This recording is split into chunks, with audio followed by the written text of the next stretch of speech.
The summer of 1966 didn't feel historic. It rarely does while it's happening. Linda Keith was standing in the back of the Cheetah Club on 46th Street, nursing a drink she didn't really want, waiting for something she couldn't name. She was 22 years old, a British model in New York, and she moved through the music world the way beautiful women sometimes do, noticed everywhere, truly seen by almost nobody. Then she heard the guitar. She turned around. On the small stage near the back of the room, a young black man was playing a Fender Stratocaster through a borrowed amp. He wasn't performing. That was the thing. Other guitarists performed. They looked at the crowd. They played to the crowd. This man was somewhere else. His eyes were half closed. His body moved with the guitar, the way a branch moves with the wind. Not trying, just responding.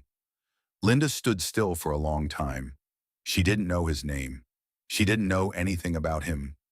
But she knew, the way you sometimes just know things, that she was looking at something the world hadn't seen yet. His name was Jimmy James. He was 23 years old, broke, sleeping on floors, playing clubs where nobody knew him. Back home in Seattle, he'd been James Marshall Hendrix. In the Army, just Jimmy. Right now, in New York City, he was nobody. Linda decided to fix that. She went back night after night. She brought people. A producer she knew, a manager she'd met through friends. Nobody saw it the way she did. They nodded politely, said he was talented, then moved on. One of them told her, "He's raw, Linda, too raw." She stopped bringing people for a while. What she didn't stop doing was watching. By July, they'd become something close to friends, or whatever it is you become with someone you believe in before they believe in themselves. Jimmy was quiet off stage, soft-spoken, almost shy. He didn't talk about himself much, but he talked about music constantly, about sounds he heard in his head that he couldn't quite get his guitar to make yet. "I need a better guitar," he told her once. Not complaining, just stating a fact the way you'd state the weather. Linda had a guitar. Technically, it belonged to her boyfriend. Keith Richards was back in England at the time, deep in Rolling Stone's business, and his white Fender Stratocaster was sitting in a hotel room in New York doing nothing. Linda stood in that room for a long moment, looking at it. Then she picked it up and took it across town to a man who could actually use it. She never told Keith what she'd done, not at first. When Keith found out, he didn't explode. He went quiet, which was worse. He wasn't furious about the guitar exactly. He was furious about what the guitar meant, that Linda had looked at some unknown musician she'd found in a club and decided without asking anyone that he deserved Keith Richards' guitar, that this man was worth that much to her. Keith wanted to see him, not out of curiosity, out of something less comfortable than that. Linda arranged it carefully. She brought Jimmy to a gathering at a hotel. Keith was there, along with a couple of people from the Stones management team. The setup was supposed to feel casual, just a chance to play, to be heard, maybe to open a door. Jimmy knew the stakes. He felt them the moment he walked in. There are nights when a musician can feel the room working against them, when the energy is wrong before a single note is played. Keith sat in the corner with his arms loosely crossed, watching. Not the way Linda watched, not with wonder, not with openness, with assessment. The way you look at something you're trying to decide is a problem. Jimmy played. He wasn't bad. He was never truly bad. But he wasn't what Linda had promised either. He was nervous in the way people get nervous when they know they're being evaluated by someone who has already made up their mind. Some of the fire was still there. Most of it wasn't. When it was over, Keith said something polite, something that could have meant anything. The Stones management had no interest, and they made that clear in the quietly efficient way that managers do. Not with cruelty, just with a kind of professional blankness that closes a door without slamming it. Linda watched Jimmy pack up the guitar, Keith's guitar, the one she'd carried across the city, and she felt the temperature in the room for the first time. This had never been about music. Not for Keith. Not that night. A few weeks later, Keith called Linda's father in England. He was calm and reasonable about it. He expressed concern the way people do when they want something to happen without quite asking for it directly. Linda was getting too involved in the New York scene. She seemed distracted. Perhaps it would be better if she came home for a while. Her father agreed. Linda came home. She and Keith didn't last much longer after that. The relationship ended the way many do, not with a single moment, but with a slow accumulation of small distances until the distance becomes the whole thing. But before she left New York, Linda made one more move. She introduced Jimi to Chas Chandler. Chas had been the basis for the Animals, a real musician, someone who understood what he was hearing. Linda had been telling him about Jimi for weeks.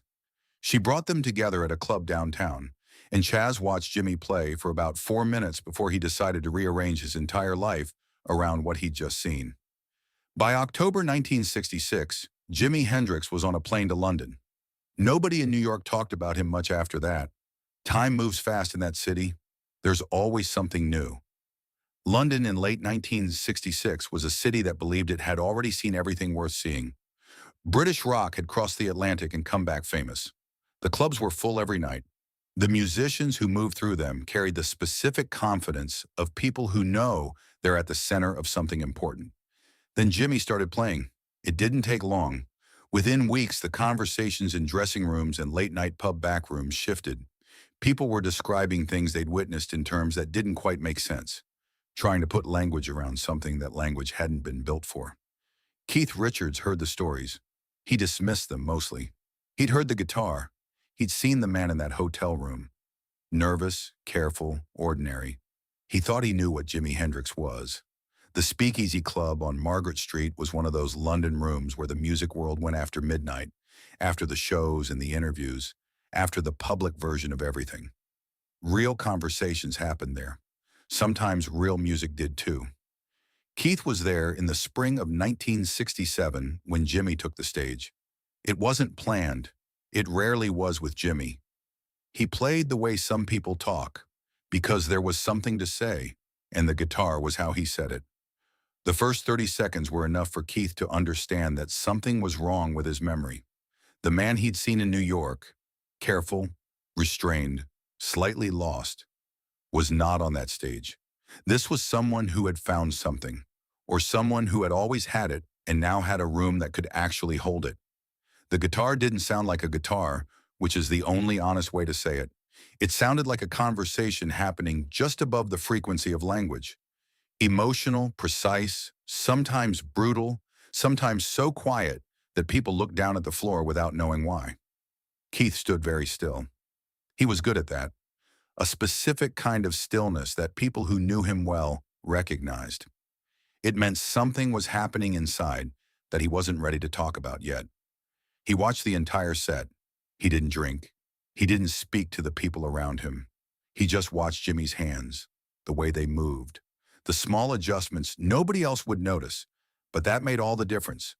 Somewhere in the middle of it, during one of the slower passages, when the room went completely silent and Jimi was doing something with a single sustained note that nobody could describe afterward, Keith thought about a hotel room in New York, about a nervous young man with borrowed equipment, about a guitar he hadn't protected, about Linda standing in that room, looking at him with an expression he hadn't understood at the time.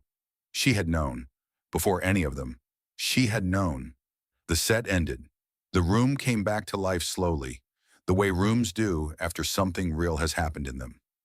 Keith set down his glass and walked toward the stage. They talked for a while that night, quietly, the way musicians sometimes talk when they've stopped performing for each other and are just two people who happen to speak the same language. Jimi was warm. He'd always been warm with people he respected, and he respected Keith, genuinely, without calculation. He asked about the Stones' new recordings. Keith didn't mention the hotel room, didn't mention the guitar, didn't say anything that could be interpreted as an apology or a correction or a recognition of what had happened between them, however indirectly. Some things don't get said in the moment. They settle somewhere deeper and slowly become part of what you carry. Keith Richards talked about Jimi Hendrix in interviews for the rest of his life. Not always at length, not always in detail, but consistently and with a specific quality that people who knew him well could hear. A kind of measured honesty, like someone giving accurate directions to a place they once got badly lost trying to find. He said Jimi was different. He said Jimi was something else. He said, when asked directly, that Jimmy could enter any musical tradition and make it sound like it had always been his. That he didn't adapt to music, music adapted to him. He never talked much about New York. Not about the hotel room, not about the guitar, not about the night Linda tried to show him something he wasn't prepared to look at. That story lived in the silence around the other stories, which is honestly where the important things usually live. Linda carried it differently. She talked about those months in New York with the precision of someone who had turned them over in her mind many times. She had been right about Jimmy.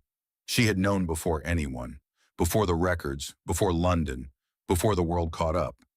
And that knowing had cost her something real, a relationship, a different version of what her life might have been. She didn't seem bitter. She seemed like someone who had made a choice she could actually live with. I knew what I was looking at, she said once, years later.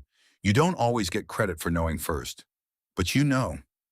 Jimi Hendrix died in September 1970. He was 27 years old. Keith didn't say much when he heard. There wasn't much language available for something that size. But people who were near him that day said he went quiet in a particular way. Not the stillness of someone thinking, but the stillness of someone who has just understood that a conversation they meant to finish is now permanently unfinished. There was a white Fender Stratocaster somewhere with a history no one had written down completely. There was a hotel room in New York that had mattered more than anyone realized at the time. And somewhere in the gap between what Keith Richards said about Jimmy over the years and what he never said, in that careful, honest, slightly evasive space between the stories, was the real shape of what happened when one man heard Jimi Hendrix first, said no, and spent the rest of his life quietly reckoning with what that had cost him. He never called it a mistake, but he never called it right either. Some doors you close without knowing what's on the other side.